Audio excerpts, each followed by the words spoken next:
In 22, father became ill with dysentery, and in the fall of that year he died. Our mother, having buried our father, was extremely depressed. And 42 days after the death of our father, our mother died. The three of us were left together, 3 children, and our grandfather took us all in. Our grandfather had a family of 17 people. We were with friendly families. Around us, the majority were Cossacks. Soviet authority perfectly understood the importance of children's education and was not about to trust this delicate business to families, calling them splinters of a bourgeois society. A woman sitting at home with a child was perceived as a parasite and had her pension taken away, her state assistance, and was exposed to public censure.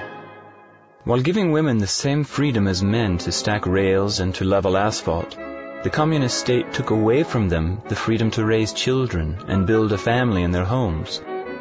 Conditions were created so that parents spent as much time as possible out of the house, handing children over to kindergartens for the whole week, then taking them away on weekends.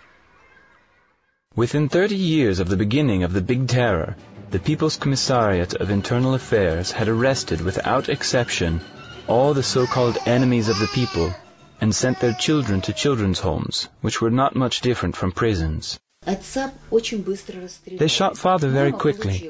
Mama received 8 years with the right of correspondence, 8 years in prison.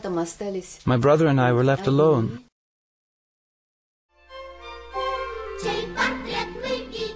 The state took upon itself the ideological concern of these children, raising them as true Soviet citizens.